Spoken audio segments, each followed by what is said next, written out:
clases, esta de hoy, la del miércoles, que vienen 3 contando la de hoy. Yo voy a intentar explicar en estos 3 días que quedan, son 3, ¿verdad? Sí, miércoles no, hoy 2 más, son 3. Vamos a intentar explicar, sí que lo voy a poder hacer porque una compañera no ha podido venir, lo cual me ha venido muy bien, porque sí me da tiempo a terminar, porque yo siempre programo demasiadas cosas y siempre me quedo colgando el último día corriendo. Hoy vamos a hablar del mundo helenístico. ¿Y esto qué significa? Hablábamos de la dinastía 18, ¿se acuerdan? Tan importante, la dinastía de los Amenofis, de los Tutmosis, de Hatshepsut, terminando con Horemheb. Hablábamos de la dinastía 19, que era fundamentalmente la ramésida. Empezaba por Ramsés I, Seti I, Ramsés II, Ramsés III. Y decíamos que a partir de Ramsés III, Sículo, que es un historiador romano, dice que los demás Ramséses eran haraganes y torpes. Es que usa estas palabras. Entonces, que no tenían mucho fundamento. No obstante, hicieron muy bellas tumbas, hicieron templos, pero bueno, pues que ya... Y luego de ellos vienen ya los satrapías y por fin los persas. Es decir, que Egipto, desde el punto de vista faraónico, con el concepto que tenemos, acaba en la dinastía 19, pero luego aparecerán dinastías de nubias, sátrapas y persas. Los últimos que van a dominar Egipto van a ser los persas, los daríos. Bueno, pues a estos se va a enfrentar Alejandro Magno. Es decir, que después de ser persa, Egipto será griega. Mientras es persa y es griega, las costumbres, el poder va a estar como estaba antes, en manos de egipcios. A partir de los griegos ya empieza la cosa un poco a cambiarse, pero fundamentalmente va a ser con los romanos. ¿Por qué? Porque cuando acabe el imperio helenístico, con Cleopatra VII, que será la Cleopatra con la batalla de Actio, lo vamos a ver todo, va a venir el mundo romano. Y el mundo romano ya no va a considerar Egipto como un estado libre, sino va a ser una provincia romana. Además, una característica muy importante de este periodo es que el Egipto romano no va a ser un Egipto senatorial, es decir, un Egipto que pertenece, como Hispania, como la Galia, al Senado romano, sino va a pertenecer al emperador. Esto quiere decir que cuando llega allí Augusto, la belleza tan impresionante que encuentra en aquellos lugares lo hechiza. Y entonces piensa, no, esto no va a ser para el Senado, esto va a ser para mí. Y entonces se la adjudica personalmente el emperador para él. Él la gestiona y él la goza. Es decir, que los emperadores romanos no es que destruyen Egipto, todo lo contrario, se enamoran de ello, pero eso lo vamos a ver ahora. Decimos que el periodo helenístico es la zona o el tiempo que va desde la muerte de Alejandro Magno en el 332 a.C. ¿Qué ha pasado? Perdón. A la muerte de Cleopatra VII tras la batalla de Actio y la pérdida de Egipto contra Roma. Vamos a ver este periodo que se llamará periodo helenístico y tiene dos partes. Pero antes yo quisiera hacer un pequeño recuerdo, porque este momento de Egipto es un Egipto griego.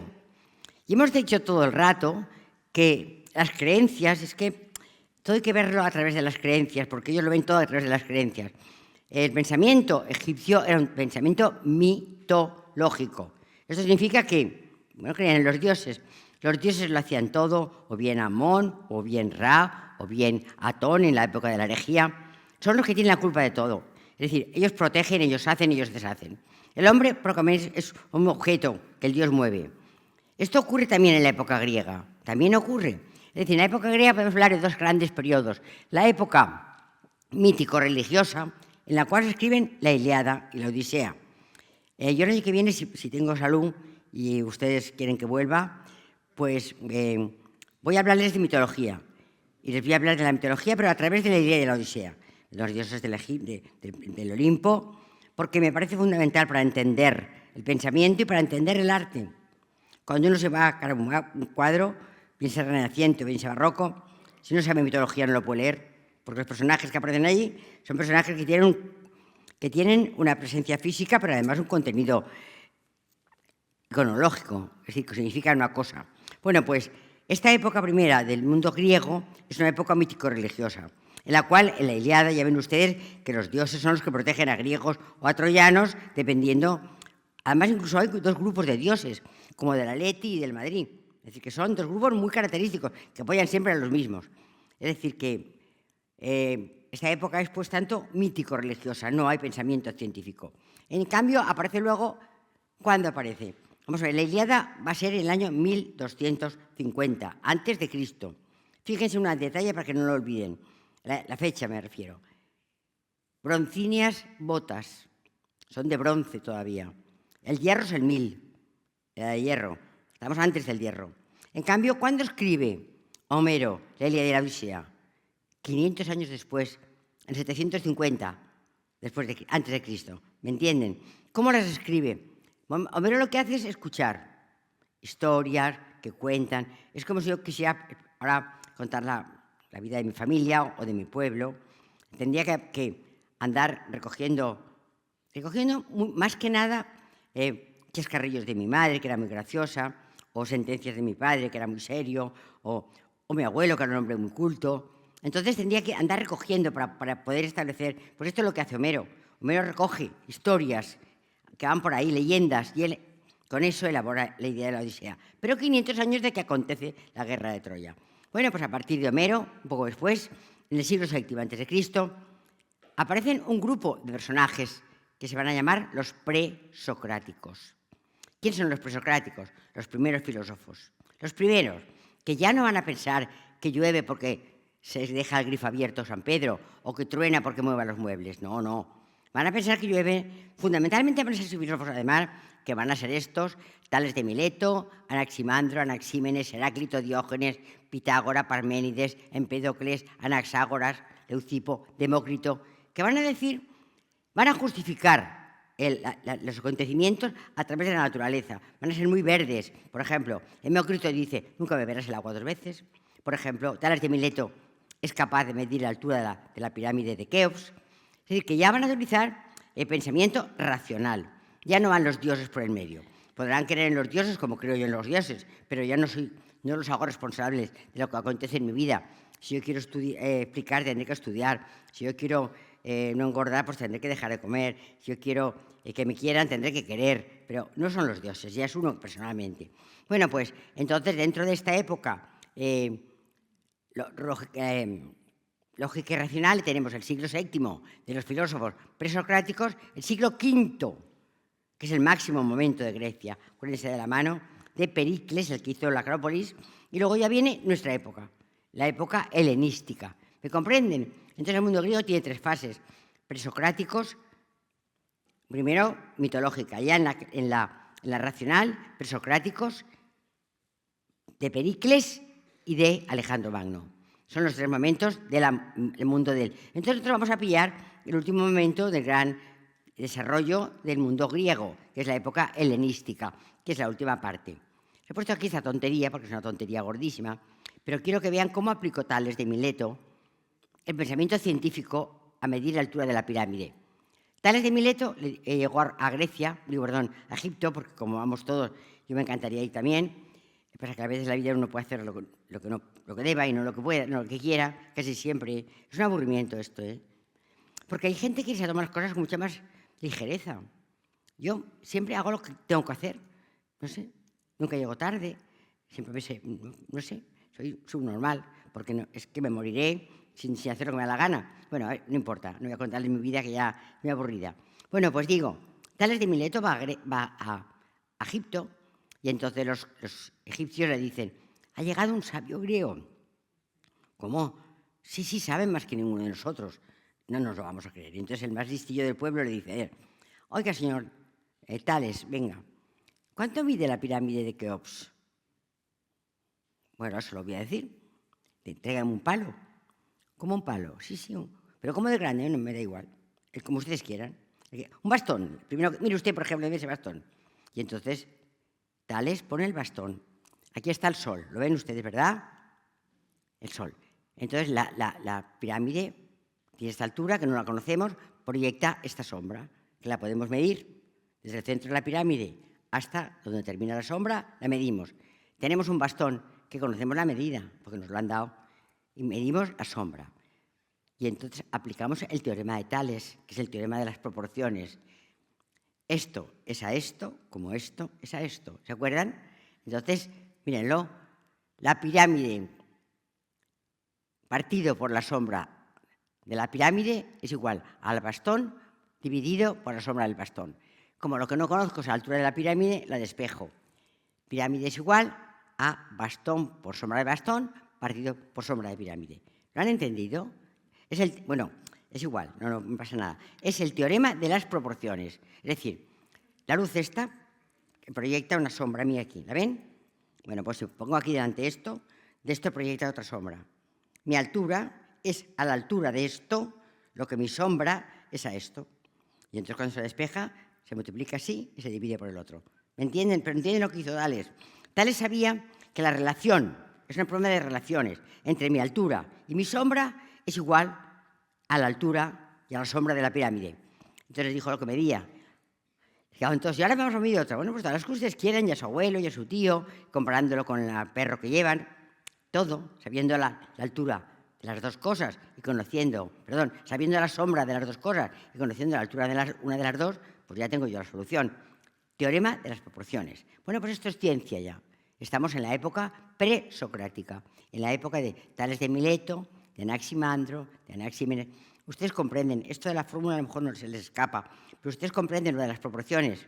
Ustedes se ponen dos amigas juntas y entonces una no sabe lo que mide y otra sí que lo sabe porque se ha medido. Dice la otra, ay chica, vamos al médico y me he olvidado de medirme. No pasa nada, como yo lo sé, me pongo tú delante y detrás. Medimos la sombra y sacamos la proporción. ¿La comprenden, verdad? Bueno, pues esto es ciencia. Esto ya no es los dioses, esto es ciencia. Bueno, pues les he puesto este ejemplo porque a mí me gusta, cuando me di cuenta, a mí me gustan las matemáticas, porque pienso que las matemáticas organizan la cabeza. Organizan la cabeza. Entonces uno se acostumbra, igual que me gustan los crucigramas, también organizan la cabeza. Es decir, hay que buscar que la cabeza eso nos organice. Porque cuando uno va haciéndose mayor, pierde una capacidad, yo lo noto y ustedes lo notarán también. Mi palabra no es tan fácil como era. He ganado en esto porque voy más despacio, porque yo era una locomotora.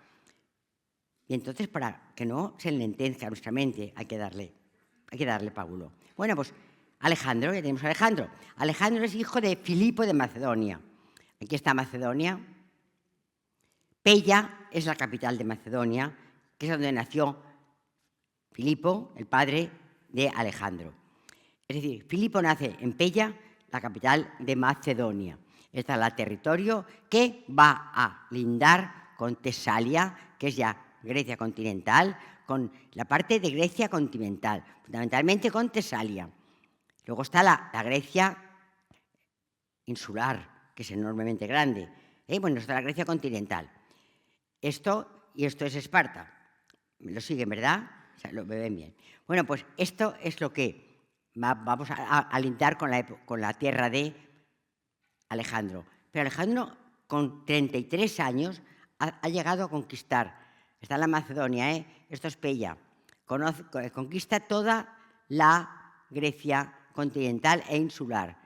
Pasa a la parte que hoy llamaríamos Turquía, a la Capadocia, a la parte superior de Arabia, hasta Sumatra. Esto será el imperio de Alejandro. Que digo, fíjense, que era joven, porque a los 33 años muere.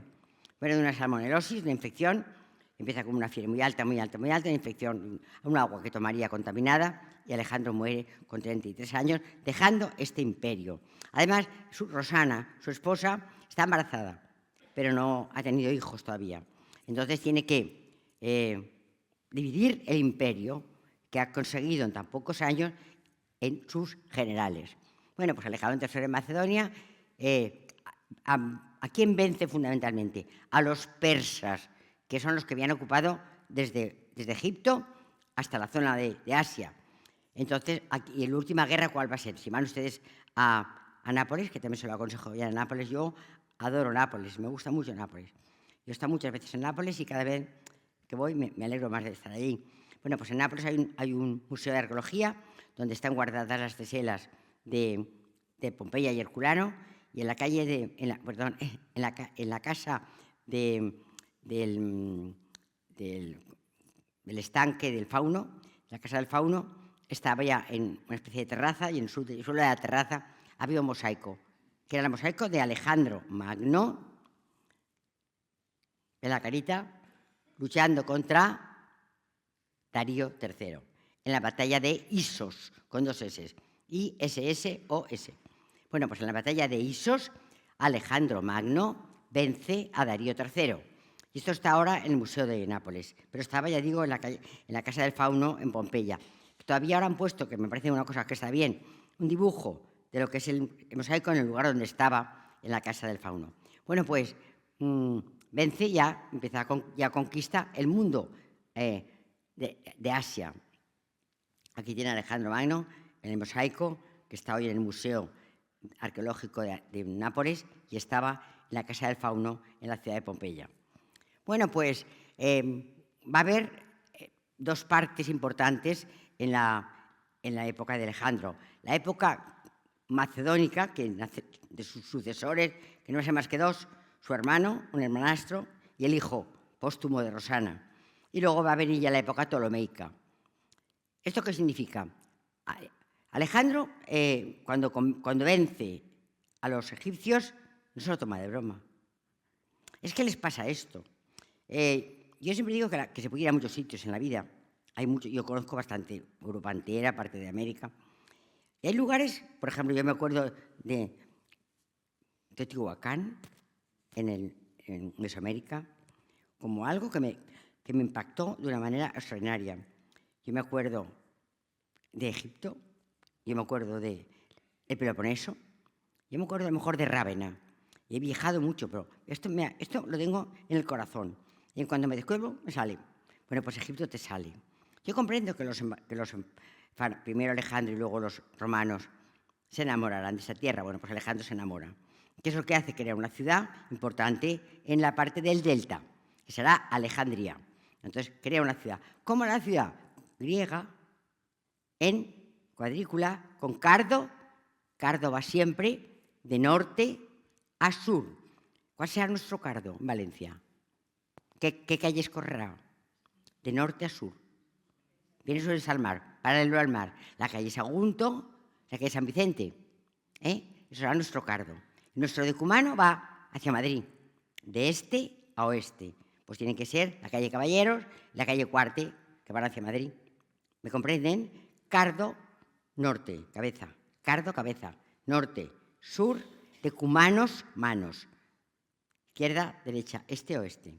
Bueno, pues las ciudades romanas, mejor dicho, las ciudades griegas y luego las romanas, van a tener esta disposición en cuadrícula. En cuadrícula, que se llamaba de Tales de Mileto. Entonces será con cardos de arriba abajo y decumanos de izquierda a derecha. ¿Me entienden? Miren, ustedes se ponen en cualquier sitio, donde quieran, en Valencia o en Guadalajara o en Londres. Londres no, porque hay poco sol. En un sitio que haya sol.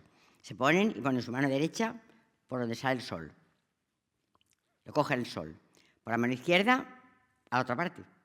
Entonces, en su nariz estará el norte y en su cogote estará el sur. Decumanos, cardo. ¿Lo entienden? Entonces, nuestra calle Cardo, ¿cuál es? Sagunto, la calle Sagunto. Y la calle San Vicente. La vía Augusta, porque Vía Augusta viene pegado al mar, norte-sur. Cuando vayan por aquí San Vicente verán que pone Vía Augusta en el suelo, unas cositas doradas. Vía Augusta, norte-sur. Y el decumano hacia Madrid. Del mar a Madrid, este-oeste. Bueno, pues aquí igual. Hacen una ciudad que será con cardos y con decumanos. Esa será Alejandría. Y luego, Alejandro, no bastante con esto, ahí no está yo, pero tengo que ir preciso. Alejandro se marcha a el oasis de Siva. este es el oasis de Siva, que es un lugar de una gran carga religiosa para los egipcios. ¿Y a qué va allí? Va a consagrarse como faraón al dios Amón. Fíjense, Alejandro va a consagrarse y Alejandro va a hacer, vamos a ver en el Museo de Luxor, lo van a ver ahora los que vayan, haciendo homenajes a Amón Min. ¿Ven? Amón Min le está haciendo homenajes. Y aquí también está haciendo homenajes, presentando ofrendas. Esto está en el templo de Luxor. Es decir, que Alejandro no se lo cree completamente. Se viste, ahora él luego se marcha y deja allí a gente que él piensa que debe estar, sin quitar a los egipcios de sus puestos importantes. Bueno, pues, ¿qué hace? Cuando regresa de Siva, coronado como faraón y, por tanto, como dios de los egipcios, deja a los nativos en sus cargos y nombra a uno que se llama Cleómenes de Naucratis. Cleómenes de Naucratis es un gestor económico. Alejandro no es tonto, nada. Este es el que va a mandar a las perras. Este va a ser el que diga cuántos ministerios tiene que haber y va a decir los que tiene que haber. Yo me fío de él porque es un gran economista y además sabe gestionar el dinero. Los demás los deja todos como están, pero este va de jefe. Este va el que sustituirá, porque Alejandro se irá. Alejandro se irá a seguir sus conquistas. ¿Me han comprendido? Pero a partir de que él llega, empieza su dinastía, la dinastía de Alejandro, que será primero macedónica, porque él es de Macedonia, y luego será ptolomeica. ¿Y por qué será luego ptolomeica? ¿Por qué le cambian el nombre? Pues vamos a verlo enseguida. ¿Por qué? Este es Alejandro, vestido de faraón, ¿ven? Esto está en el Museo del Cairo. Bueno, pues Alejandro muere, hemos dicho sin descendencia. La primera parte va a ser la dinastía macedónica, que será su hermanastro, Filipo III Arriero, cuyo templo está en Karnak, y después le sucederá su hijo póstumo, el hijo de Roxana. Esto durará muy pocos años, porque el hermano y el hijo morirán pronto. ¿Y luego qué ocurrirá? Esta es la tumba de Alejandro, que se encuentra, bueno, parece que es la tumba de Alejandro, no hay pruebas importantes de que lo sea. Se encuentra hoy en Turquía, en Estambul, en el Museo Arqueológico de Estambul. Es muy bella, desde luego bellísima. Ahí ven ustedes a Alejandro, una bella tumba. Los restos de Alejandro no sabemos dónde están, no se han encontrado. No se han podido asegurar que ningún resto sea el DNA de la familia de Alejandro. Sí que se han encontrado los de su padre, los de Filipo de Macedonia. Sí que se han encontrado también los de Rosana, su esposa. Y se han encontrado también los de su hijo, pero los de él no se han encontrado. Bueno, pues aquí tenemos. Y luego vendrá, vamos a ver qué pasa con Alejandro. Alejandro, en su lecho de muerte, pues divide su imperio entre sus generales. Los generales eran tres fundamentalmente. El general Ptolomeo Lágida, el general Antígono y el general Seleuco. Entonces, el primero es que será el Lágida, entre el Antígono y el Seleuco, va a dividir su imperio en tres partes. A Seleuco le va a dar Asia. A Antígono le va a dar todo lo que es Macedonia, Grecia, toda la parte original de su conquista, lo que él más ama. Y a Ptolomeo le va a dar Egipto. Entonces, por eso se llamarán primero el mundo helenístico, primero es macedónico porque son su hijo y su hermano, y después será ptolomeico porque será el general Ptolomeo el que, sin cambiar el nombre de ningún sucesor, van a ser los últimos faraones del Egipto libre. Bueno, pues, ¿qué pasa con estos dos? Entre estos dos se arma una guerra, porque no se conforman con los límites. En cambio, Ptolomeo Lágida, si yo estoy bien aquí, es que Egipto le encanta a todo el mundo. Mira, mataros, yo me quedo aquí tranquilo. Entonces, Ptolomeo Lágida se conforma, no participa en las guerras de los diáconos. En cambio, estos dos empiezan una guerra que duró bastante tiempo y fue incluso pues, muy dura, porque ambos no se conformaban con lo que tenían. En cambio, nuestro Ptolomeo sí que se conforma y entonces crea la dinastía de los Ptolomeos, que fíjense que es facilísima. Ptolomeo I, Ptolomeo II, Ptolomeo III, Ptolomeo IV, Ptolomeo V, Ptolomeo VI, Ptolomeo VII, octavo, noveno, décimo, onceavo 12º, Cleopatra. Cleopatra es la última. Bueno, su hijo, pero su hijo no llegó a reinar. La última faraona griega, no lo olviden, es griega, del mundo egipcio libre. Entonces los griegos llegan a Egipto y lo conquistan, pero no lo hacen una colonia, una parte, un municipio. No, Egipto es un estado que va a ser gobernado por gente griega. Entonces, ¿qué hablan? Pues griego, pero luego también hablan egipcio. Es decir, que los faraones, además hay un detalle muy importante en los faraones. Fíjate, es Ptolomeo I. En el Louvre hay a mí que no me gusta mucho ir, cuando voy me gusta ir a un trozo, si no, no ves nada. Bueno, pues este día me dediqué a ver el origen del imperio helenístico, del Egipto de los griegos. Y es gracioso porque tienes el primero, Ptolomeo II, griego. ¿Lo ven cómo está griego? Aquí tiene cara de griego, pelo de griego, ropa de griego. Ptolomeo I. Mismamente ellos van evolucionando. En un principio se sienten griegos. Pronto, Egipto los cautiva. Egipto es que te cautiva. Entonces, estás ahí y dices, por favor, qué bonito es esto, por favor, cómo me gusta esto. Qué calor tengo que me voy a ahogar, pero no lo noto casi nada. Tomaré un poco de agua para no caerme redondo al suelo. Pero, qué belleza, te cautiva. Entonces, a Ptolomeo I ya le vemos. ¿Qué hizo Ptolomeo I? Pues lo primero que hace Ptolomeo es coger a Alejandro y traérselo. Lo entierra allí, lo momifica como faraón que es y lo entierra. Se ha encontrado. Esto está escrito, pero no sabemos dónde lo enterró. Se ha buscado en muchos sitios, no se ha encontrado aún. Bueno, gobernó y fundó. ¿Qué fundó? Pues la gran biblioteca de Alejandría, que era el lugar más importante de todo. Le quitó a Pérgamo. Pérgamo era el lugar más importante de los libros. Pérgamo está en Turquía. Le arrebata la ciencia, la posesión de libros. Tienen una cosa los griegos, que es muy fácil, que es el papiro.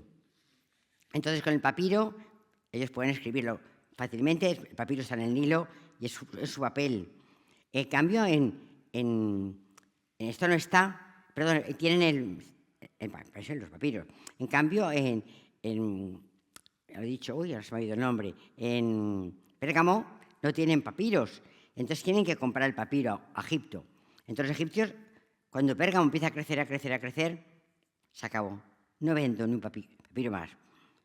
¿Dónde escribimos? En lo que se llamaban vitelo, que es la piel de un animal muy joven. Pero claro, esto es carísimo. No hay que matar una vaca cada vez que hay que escribir una carta. Es decir, que entonces, ¿qué hacían? Uno que se llamaba palinsepto, que es rayar, quitar para poder escribir encima. Pero tenía una vida corta. Es decir, que en el momento que los de Pérgamo no tienen papiro egipcio, dejan de ser los importantes y entonces la Biblioteca de Alejandría tomó una importancia extraordinaria. Aquí tenemos la Biblioteca de Alejandría en la época de Ptolomeo I. Y esta es la nueva Biblioteca de Alejandría, que se inauguró en el año 2002. La reina Sofía, que es griega, fue una de las personas importantes que representó al mundo porque ella cuando se enteró que le invitaron, ella fue, pero claro, fue como reina griega, era ella griega, princesa griega. Y la verdad es que le hicieron muchísimo caso. Además era una mujer culta y apreció este viaje. Yo creo que hubiera ido el marido, le hubiera dado igual, pero ella no le dio igual. Y además lo contó con mucho gozo, que había estado en la Gran Biblioteca de Alejandría. Bueno, pues esta es la Gran Biblioteca de Alejandría, que se encuentra hoy en este estado. Bueno, Ptolomeo II, pues, se casó con su hermana, con Arsinoe. Arsinoe, entonces, compartieron el trono y se llamaban los dioses filadelfos. Filadelfos, hermanos, los dioses hermanos. Entonces, siguieron la estela de Ptolomeo I, fueron buenos gobernantes, pero siempre fueron los dos hermanos juntos. Aquí tenemos a Ptolomeo II, como decía yo antes. Este es un griego, en cambio este es un egipcio. Es decir, que fueron cambiando hasta de aspecto físico, de idioma, se fueron haciendo cada vez más egipcios. Aquí está su hermana, Arsinoe, con el cuerno de la abundancia. Perdón, ¿esto qué significa? El cuerno de la abundancia, cuando vean ustedes esta especie de cuerno con estos frutos que salen por arriba, es el cuerno de la abundancia, es decir, que la riqueza, el campo, la naturaleza. Entonces, Arsinoe trajo a Egipto riqueza y prosperidad. Aquí tenemos a los dos hermanos en la misma medalla, porque son hermanos.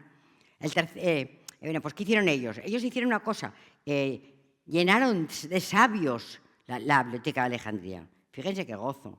Bueno, y pienso que esto es un gozo infinito, ¿no? Llamar a Euclides, a Teócrito, a Calímaco, a Manetón. Manetón escribió allí la historia de Egipto, siguiendo. ¿Se acuerdan de cuando vimos el templo de Seti I, que estaba con su hijo? Le decía, mira a tus parientes. Siguiendo esta cronología de Seti I, el templo de Abidos, Manetón escribió la primera historia de Egipto. Manetón. No se conserva entera, pero se conservan muchas copias de ella y hemos podido, yo la tengo en casa, la historia de Manetón, el mundo egipcio. La tengo yo porque está en la Alianza, la puedo comprar cualquiera, no es que la tenga yo porque sea especial, que no es nada especial. Bueno, pues Manetón estuvo allí. Entonces, ¿qué pasó? Que la biblioteca se llenó de sabios. Miren, yo cuando veo un momento histórico, por ejemplo, la Primera República, la Segunda República, perdón, a mí me parece, no sé cómo acabó, y que sí acabó mal, pero no acabó mal. Pero había un conjunto de sabios y de gente que discurría junta, que fue una pena que no los dejasen seguir pensando. Las épocas en las cuales creemos en la gente que sabe, nos interesamos por los conocimientos, les digo de verdad que eso trae paz. Porque una persona que esté interesada por Egipto, por los Ptolomeos, por Alejandría, no tiene ganas de discutir. ¿No les pasa a veces que oyen gente que dice tonterías? Dicen muchas tonterías. Entonces yo no me enfado ya. Y bueno, yo me quedo con lo mío, usted quédese con lo suyo. Pero no vamos a discutir porque no vale la pena. Pero hay uno que se queda contenta con lo que sabe, es muy importante. Yo tengo 78 años, a veces 79 en septiembre, son muchos años. Les digo de verdad, a mí lo que me acompaña es esto. Ahora dentro de 2 días los voy a abandonar, me voy a marchar. Les digo de verdad que me voy a quedar con ustedes en el corazón. ¿Por qué? Porque me han ayudado. He tenido estas mis dificultades y, bueno, pues de verdad que mi bastón no es la familia, es mentira. Son los amigos un poco. Son la gente que aprende contigo y que goza de saber. No deje nunca de tener curiosidad, porque realmente vivirán felices. Bueno, pues aquí tenemos al Faro de Alejandría también, que es una fundación de Ptolomeo II, pero tenemos fundamentalmente todo lleno de sabios. Alejandría. El Faro de Alejandría, una de las maravillas del mundo, ahora no existe ya, se destruyó. Bueno, y Ptolomeo III. Ptolomeo III se casó muy bien, se casó con Bernice. Bernice, ¿quién era? La princesa de la ciudad de Cirene. Cirene es el norte de Libia. El norte de Libia, lo que lindaba con Egipto, ha sido muchas veces egipcio. Se había perdido.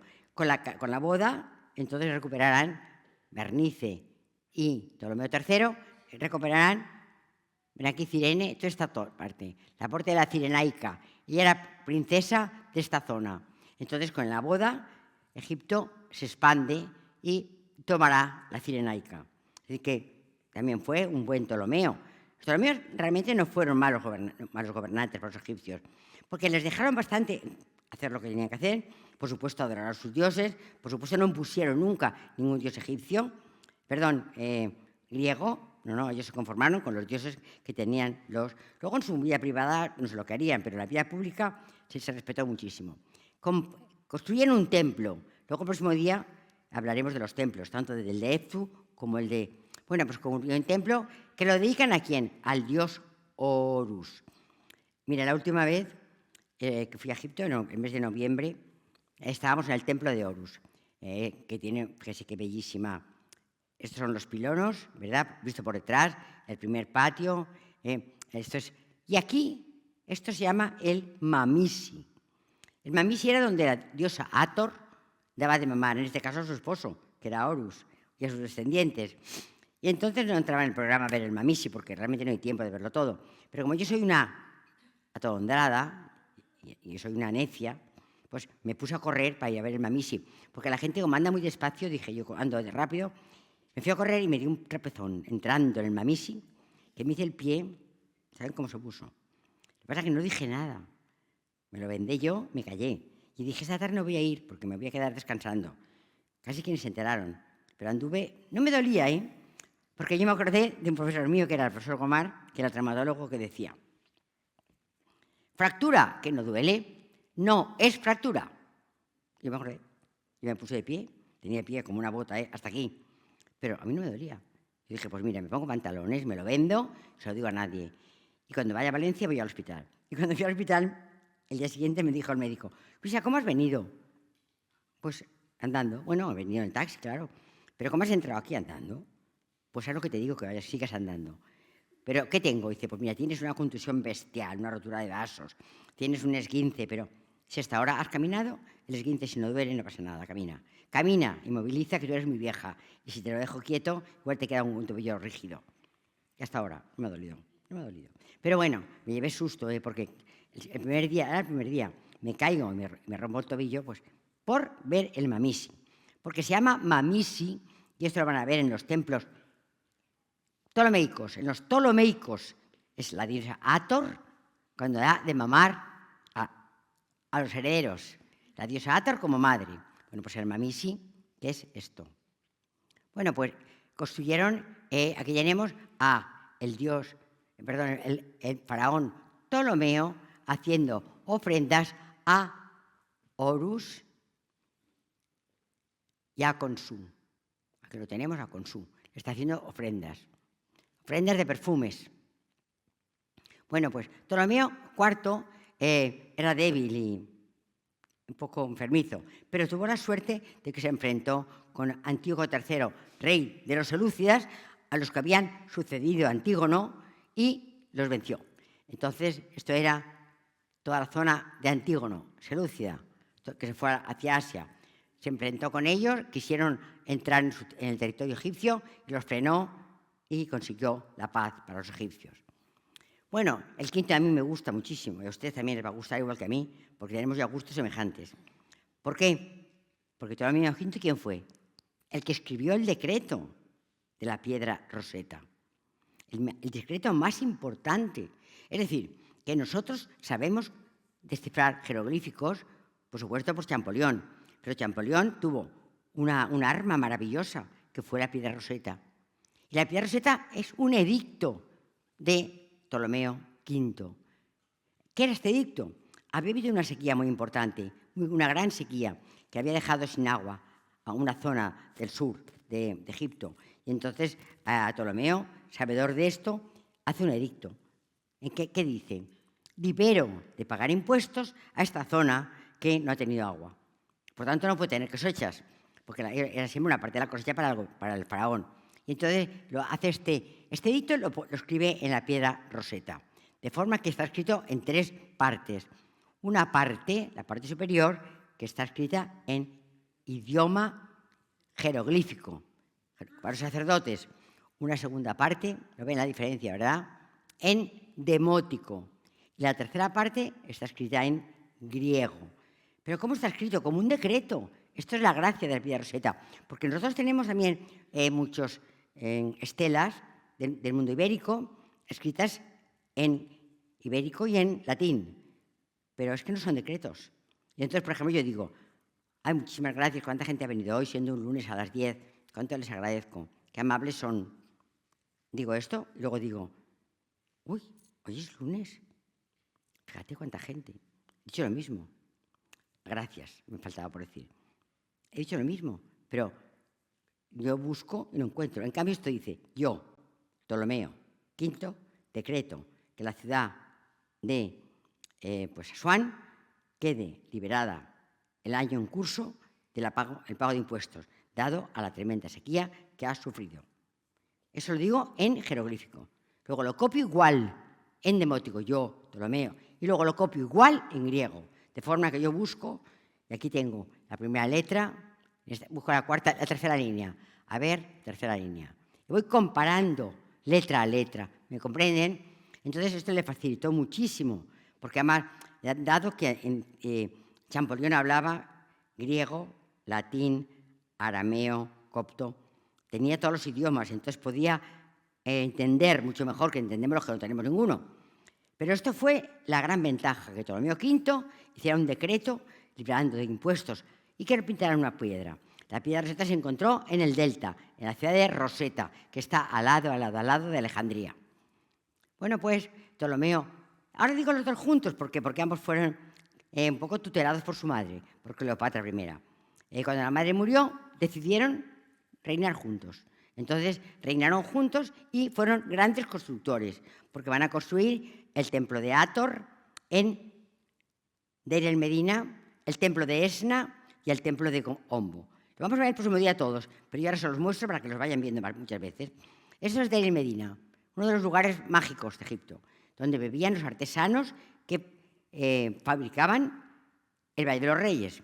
¿Por qué vivían aquí? Una muralla rodeaba la ciudad para que no pudieran salir nunca. Nunca, nunca es nunca. Nada. Se murió su padre, pues se lo decían, pero no salían. ¿Por qué? Porque no podían hablar. No podían contar lo que estaban haciendo. Entonces, de Deir Medina tenían al lado, aquí, el templo está aquí. Un templo que era dedicado a la diosa Hathor. Ese es el templo, por supuesto, ptolomeico. Todos los que les enseño son hechos por los Ptolomeos. Ptolomeico, hecho por Ptolomeo V y VI, sexto y séptimo, perdón, la diosa Hathor.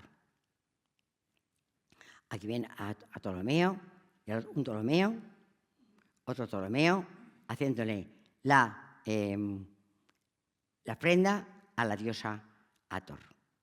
La diosa Hathor, la de los cuernecicos, La diosa Hathor. Los tenemos. Y aquí haciendo libaciones. ¿Qué son libaciones? A beber, ya. ¿Se acuerdan de la Traviata? Cuando tiran esas copas, a beber. Se canto muy mal. Me la sé la Traviata, pero la canto horrible. Por eso prefiero no cantar, porque ya está bien con lo rocuela que soy para cantar encima. Bueno, pues a beber y a triunfar. Esto cantado y tirando la copa es libar. Eso que hacemos de fiesta. Bueno, yo no lo he hecho nunca, pero la gente lo hace, incluso lo tira en el vaso. Bueno, pues eso es libar. Están libando sobre el faraón. Esto es el otro templo que construyen, en Esna, que es el lugar donde, cuando hagan el crucero por el Nilo, el lugar donde el barco baja para bajar el desnivel que hace el río. El río llega a Esna y hace como un escalón. Entonces, para no irse de cabeza, pues entonces lo que hacen es bajar y llenar de agua otra parte del Nilo y luego van bajando poquito a poco, hasta que los depositan en el segundo nivel del Nilo. Esto se hace en Esna. Y en esta ciudad, ahora no se baja nadie, ya yo sí que he estado, pero no se baja. Hay un templo dedicado al dios Num, que es el dios el ceramista, el que hace los hombres. Cuando una mujer está embarazada, le pide a Num que le haga lo que va a tener. Y el Num lo sabe todo, si es chico o si es chica. Imagino que hará como los ginecólogos. Dicen, va a ser un chico, y apunta el nombre de un chica. Y luego dicen, hombre, si apunté el nombre de chica, ¿cómo me dice usted que dije eso? Se lo dijo usted cuando habló, ¿me entienden? Bueno, pues, Num, el dios ceramista. Este es el templo del dios Num. Aquí tienen a Ptolomeo haciéndole la ofrenda floral al dios Num. ¿Ven el dios Num como tiene cabeza de carnero? Hoy me ha mandado Isidro, que es muy egiptólogo, me manda cada semana un obsequio. Esta semana ha sido un trabajo sobre el hallazgo de más de 100 carneros que pertenecen a Ramsés II. Entonces, bueno, pues aún no lo he leído porque no da tiempo, pero lo leeré con calma. Entonces, carneros, porque el carnero se consideraba también animal sagrado. ¿Por qué? Porque recordaba a Num. Num tiene cabeza de carnero, con esta especie de cuernos. Bueno, pues este es el dios ceramista, el que se encargará de hacer un proyecto de la persona que va a nacer. Por eso cuando los periodos intermedios son siempre periodos, ¿recuerdan? Imperio antiguo, primer periodo intermedio, imperio medio, segundo periodo intermedio, imperio nuevo, tercer periodo intermedio. Son momentos en los cuales Egipto se rompe en nomarcas, en nomos, y hay hambre, hay tristeza, hay falta de medios. Y entonces dicen, horror, periodo intermedio. Num estará parado, Num no tendrá trabajo, como ahora. Ahora Num está parado. Y esto es lo más grave que nos pasa. Por eso cuando hablan de los inmigrantes, yo no lo puedo entender. Yo tengo una chica que tiene 3 niños, menos mal. Yo digo, él es uno para mí. Sí, señora, le doy los 3, porque Num está parado. No tienen hijos. No hay hijos. Y un pueblo que tiene una demografía negativa, yo de economía no entiendo, pero de biología un poco. Lo tiene muy feo. Muy feo. Porque no hay recambio generacional. Ya no son las pensiones, que es una catástrofe esto que ha pasado, porque los chicos de mañana no tendrán nada, pero nada más que deudas. Y encima nosotros somos 400 ancianos y ellos serán 4 jóvenes. Entonces, si en vez de ser 4 jóvenes fueran 4.000, no había problema. Se había acabado el problema de las pensiones, porque había repuesto. Es tremendo que no haya nacimientos. Pero bueno, yo también comprendo que la vida está complicada, las mujeres trabajan, yo lo pasé mal. Yo tengo 3 hijos, lo pasé mal cuando tuve que estar en el hospital haciendo guardia, lo pasé mal. Pero bueno, lo pasé, tampoco me morí, tampoco se muere una. Pero bueno, es lo que hay. Ahora la mentalidad es no tener más que uno y viajar y salir y entrar. Bien, pero mal para el futuro. Malo. Es decir, que NUM tiene que tener trabajo. Yo cuando voy a la iglesia le digo a la Virgen Desamparada, oye chica, habla con NUM y dile que se ponga a hacer cosas, que está muy vago, que NUM haga cerámicas. No sé si me hace caso. Bueno, yo solo pido, NUM. Esta soy yo, este no es NUM. Este es el templo de Colombo. Es un templo doble. Y si ven, tiene aquí 2 entradas, una entrada y otra entrada. Uno está encomendado a Soberis, hablaremos de él, que es el dios cocodrilo. ¿Por qué el cocodrilo dios? Es que se han puesto muy pesados, pues porque tienen miedo. Entonces dicen, este cocodrilo igual nos come. Mira, vamos a hacer una cosa, le haremos Dios y así será amigo nuestro. Porque los egipcios deifican a lo que aman, el gato, al carnero no tanto, le tiene más miedo, y el cocodrilo que le tiene muchísimo miedo. Lo deifican del dios cocodrilo y al lado el dios Horus. Tiene un templo para 2 dioses, Soberis, que es el cocodrilo, y Horus, que es el hijo de Isis y de Osiris. Bueno, los últimos Ptolomeos van a hacer el templo de Isis. El templo de Isis es el último templo que se fabrica, el último templo que vive, porque estuvo hasta el siglo V, pero no en el sitio, están todos en el sitio. El templo de Isis tuvo culto hasta el siglo V. Culto egipcio. Es decir, que los romanos lo permitieron, los coptos lo permitieron, los cristianos lo permitieron. ¿Quién lo permitió? Los árabes. Cuando llegaron los árabes en el siglo VI, se acabó el culto hasta entonces hubo culto a la diosa Isis. Hasta en Pompeya había culto a la diosa Isis. Es un lugar romano. Es el templo de Isis, hecho por Ptolomeo XII. Al fondo lo que ven, ¿sabe lo que es? Es un templito hecho por Trajano, el emperador romano. Es decir, que no es que lo destruían, lo enriquecían. Aquí tenemos a la diosa Isis. Bueno, termina ya la última, Cleopatra. Cleopatra se encuentra con una cuestión. Pompeyo y César pertenecen vamos a ver, la República Romana, que es una época maravillosa, siempre hay 2 cónsules. Uno que queda en el lugar, en el Senado, y otro que va a la Galia, a la Hispania, a la Dacia, a la Macedonia, a conquistar.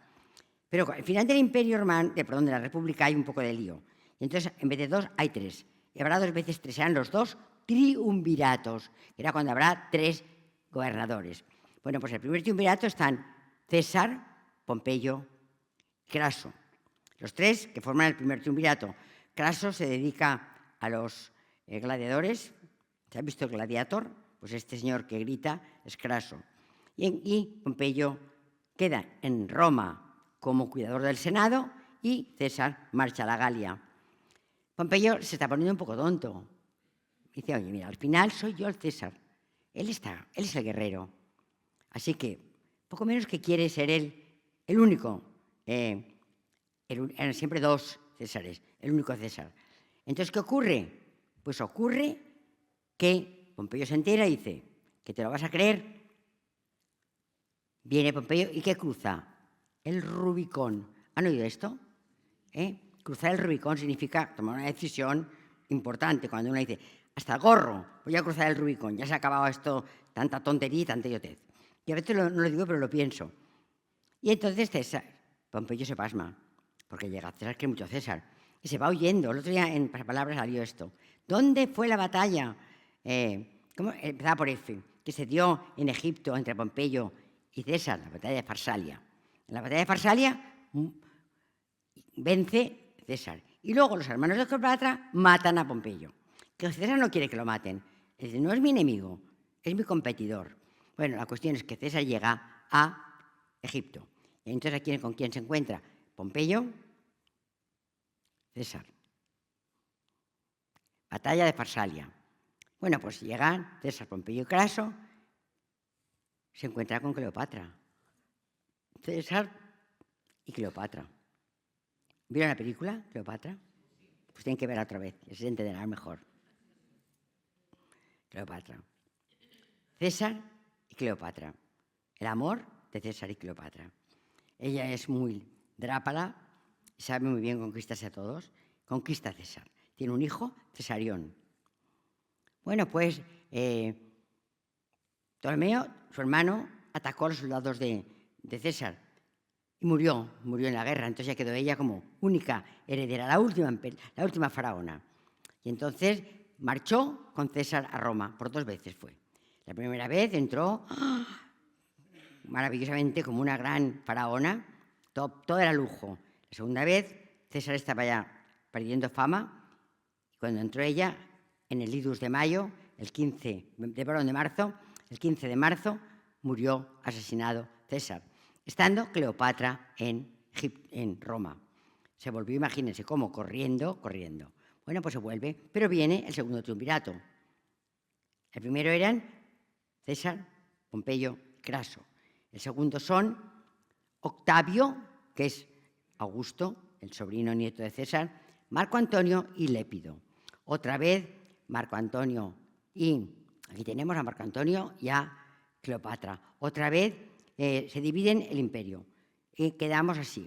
Dice Octavio, yo me quedo aquí en la parte de Roma y tú te vas a la parte de Oriente. Te vas a Egipto y controlas toda aquella parte. Pues vale, pues no pasa nada. Entonces se marcha y ¿qué pasa? Ella lo está esperando. Miren cómo va. Esto es de Alma Tadema.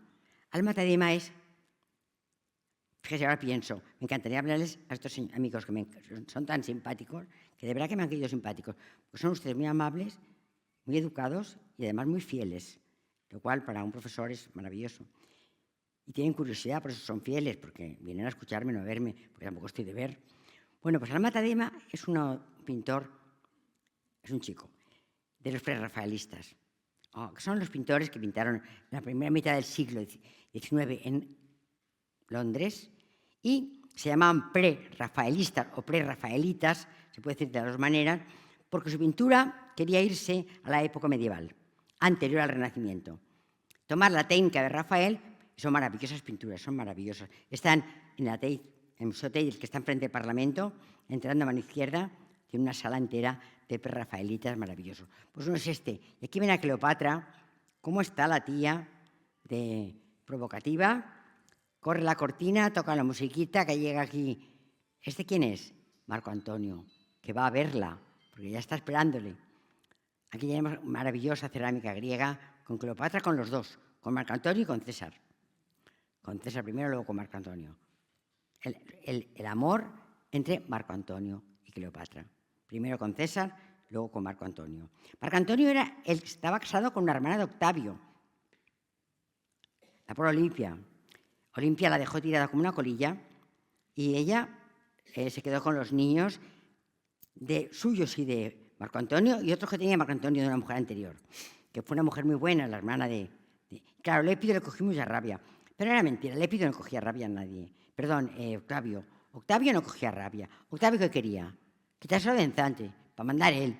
Claro, lo demás era todo mentira. Ha faltado a mi hermana, le va a regalar a Cleopatra todo Egipto, entonces calienta el tema para que él sea eliminado. Bueno, pues se enfrentan en la batalla de Actio, que fue el 31 de septiembre, perdón, el 2 de septiembre del año 31. El año 31, Egipto deja de ser independiente, se transforma en una provincia romana. La batalla de Actio. Agripa, ¿Qué se le hizo la faena a Octavio? Octavio era un cobarde. Mandó a Agripa, que Agripa sí que sabía. A todos los sitios mandaba a Agripa. Agripa, el del Panteón de Agripa, ¿se acuerdan? El que está en Roma, pues el que hizo este panteón, que luego lo va a modificar el sucesor de Adriano. Adriano lo va a modificar. Bueno, por aquí queda. Marco Antonio se suicida. Cleopatra muere por la picadura de un áspid. Guido Reni, el gran pintor de Bolonia, barroco, nos pinta a Cleopatra picada por la serpiente. Y ese es el templo. ¿Me tengo que ir ya? ¿Me está esperando alguien? ¿Me puedo quedar un poco más? No, me tengo que ir, ¿no? Bueno, pues me voy, no pasa nada. Aquí tienen el templo de Isis en Filé. Y luego vendrá ya como provincia romana. Ya hemos terminado con la historia de una Egipto independiente. Llegan los romanos, primero Octavio, luego Claudio, luego Nerón, luego los Vespasianos y los Flavios, luego llegará Trajano, que han visto que ha hecho un templo, llegará Adriano, que se enamora de un egipcio, de Antinoo, que es guapísimo, y le hace una ciudad, Antinópolis, en Egipto. ¿Se dan cuenta? Como los romanos aman también Egipto. Y se mantiene todo. El templo de Isis sigue celebrando ceremonias en egipcio a la diosa Isis, hasta que llegaron los árabes y se terminó para siempre la historia de Egipto. La arena cubrió los templos y por eso los tenemos hasta ahora. Muchas gracias.